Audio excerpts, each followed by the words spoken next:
Today on Inquirer,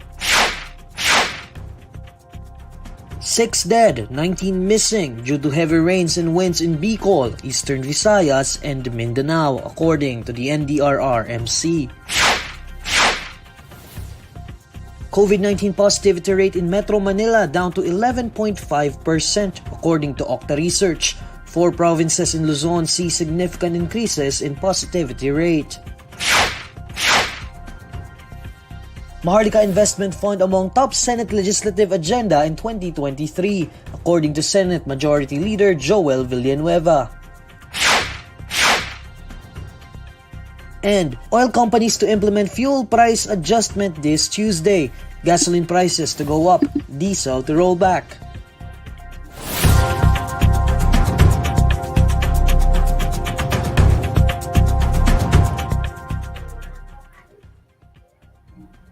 Good evening.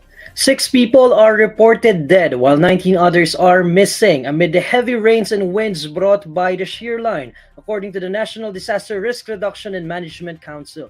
To give us more details on this story, here's Zakarian Sarao reporting live. Zach? Yes, Neil, this past week while the world celebrated the Yuletide season, several parts of the country were battered by winds and heavy rains caused by the shear line. Due to the said weather system, 6 deaths have already been reported by the National Disaster Risk Reduction and Management Council, or the NDRRMC. The NDRRMC said that 3 of the deaths were due to drowning, and 1 was caused by a cardiac arrest after being rescued. On the other hand, the causes of the other 2 deaths have yet to be determined. 19 other individuals were also listed by the NDRRMC, of which 10 were from Catanduanes, 5 in Northern Samar, 1 in Leyte, and 3 in Misamis Occidental. While the NDRRMC has yet to disclose how the majority of them went missing, 6 were confirmed to have been fisherfolk who encountered inclement weather and rough seas while sailing. The NDRRMC also logged 3 injuries due to the weather system, while a total of 100,691 individuals, or 23,762 families, were affected by the shear line. Of this total, 44,672 individuals, or 9,216 households, are currently staying in evacuation centers. Meanwhile, agriculture and infrastructure damage have so far been pegged at 54.77 million pesos and 5.28 million pesos, respectively. Back to you, Neil. Zach, what assistance has the government given to the affected victims? Well, Neil, the Department of Social Welfare and Development, or DSWD, said that it has already pre-positioned 30,000 family food packs in its field offices in Zamboanga Peninsula, Davao Region, Soxargen, and Caraga. 15,000 more food packs from DSWD's National Resource Operations Center are also set to be distributed in affected areas. The DSWD also said that it had already activated its regional quick response teams to monitor and assist LGUs. Apart from all these, it also assured that it is constantly coordinating with LGUs on where to pick up pre-positioned food packs. Earlier, 750 food packs were distributed in the BuCor region, specifically in 2 barangays in Lagonoy, Camarines Sur. Back to you, Neil. Okay. Thanks, Zach. That's Zakarian Sarao reporting live. The controversial Maharlika Investment Fund is among the top legislative agenda of the Senate this 2023, according to Senate Majority Leader Joel Villanueva. In a message to reporters, Villanueva enumerated the priority measures that the upper chamber is expected to take up. He said the Senate is expected to prioritize measures such as the establishment of the Virology Institute, Medical Reserve Corps, and the National Center for Disease Prevention and Control.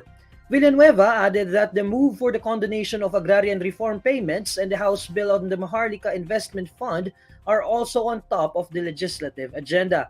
The senator also noted that the institutionalization of the National Employment Recovery Strategy, which President Ferdinand Marcos Jr. sees as an urgent measure to be passed. The Maharlika Investment Fund, which seeks to establish a 275 billion peso sovereign wealth fund for the Philippines, has been certified as urgent by Marcos. The Bureau of Corrections will file charges against suspended Director General Gerald Bantag in relation to an alleged illegal excavation at the new Bilibid prison. BuCor officer in charge Gregorio Catapang told Teleradyo's Kabayan that the findings of the Department of Environment and Natural Resources showed that the excavation near the Director General's quarters in the country's main penitentiary is illegal. Given the findings, Katapang said they will file charges against Bantag. He added that they will consult the Department of Justice on what case to lodge and where to file it. Katapang has previously uncovered an excavation in the Bilibid facility that spans over 4 acres. At its deepest point, the dig went down around 30 meters. Bantag asserted that he was planning to build the deepest swimming pool in Metro Manila, and he and the other BuCor personnel are scuba diving enthusiasts. Katapang said he would order personnel to cover the excavation area after the holiday break. The Philippine National Police has not monitored any credible or serious threat that may disrupt the country's celebrations of the New Year, according to an official. In an interview on ABS-CBN News Channel, PNP spokesperson Colonel Jean Fajardo said the country's police force is ready to make necessary adjustments if the need for police deployment and intervention arises. Fajardo said police field commanders are given wide latitude in making necessary adjustments in deployment if they monitor an influx of people in areas of public convergence. The PNP also urged residents to lock up their homes before leaving for extended holidays throughout the New Year period. She also recommended people to avoid live posting their whereabouts on social media to prevent alerting potential crooks to the fact that they are out of the house. Fajardo also cautioned individuals who intend to travel by personal vehicle to check the vehicle's condition and avoid driving under the influence of alcohol. The PNP earlier said it did not record any significant untoward incident during the 9-day Simbang Gabi and Christmas weekend. The COVID-19 positivity rate in Metro Manila fell to 11.5%, but it rose significantly in 4 other provinces. According to independent pandemic research group Octa Research, Metro Manila's COVID-19 positivity rate went down from 13.9% last December 17 to 11.5% on December 24. Despite the decrease in Metro Manila's rate, it is still well above the World Health Organization's benchmark of 5%. Meanwhile, 4 provinces in Luzon observed a significant increase in their positivity rates, according to a tweet by Octa fellow Guido David. Albay's positivity rate rose to 35.4% from 23.3%. Ilocos Sur's positivity rate jumped from 30.6% to 44.8%. Kalinga's positivity rate is at 41.7% from 26.2%, from 12.5%. Pampanga's rate is now at 17%. Meanwhile, a total of 5,690 infections of COVID-19 were registered by the Department of Health from December 19 to 25. This is less than the number of cases recorded in the previous week at 7,752. According to the DOH in its weekly report, the registered infections translated to a daily average of 813, which is 25% lower than the previous week's 1,082. Oil companies will implement mixed fuel price adjustments tomorrow, December 27. The prices of gasoline will go up by 95 centavos per liter, while the prices of diesel will roll back by 20 centavos per liter. Meanwhile, kerosene prices will increase by 50 centavos per liter. Authorities confirmed that they found the body of the man who reportedly jumped off a ship that departed from Cebu last Saturday, December 24. Responding disaster and rescue personnel from Maria Town in Siquijor Province said the residents in Barangay Kandaping B discovered a corpse floating in their seawaters at 1:23 p.m. on Christmas Day, December 25. They later identified the body as that of the 25-year-old passenger of a ship bound for Cagayan de Oro City, who went missing on Saturday, December 24.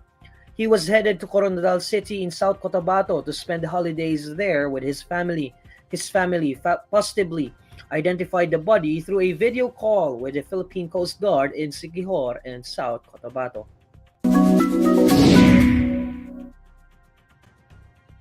Alamin naman natin ang mga mainit na balita sa mundo ng showbiz kasama si Pauline Del Rosario ng Bandera. Pauline? Hi Neil at sa ating mga kabandera all over the universe. Heto ang latest chika. Trending topic sa social media ang South Korean star na si Song Joong-ki. May bagong love life na kasi ang aktor matapos ang 3 taong divorce sa Korean actress na si Song Hye-kyo. Kinumpirma yan mismo ng talent agency ng K-drama actor at ibinunyag na may dinedate si Joong-ki na isang non-showbiz British woman.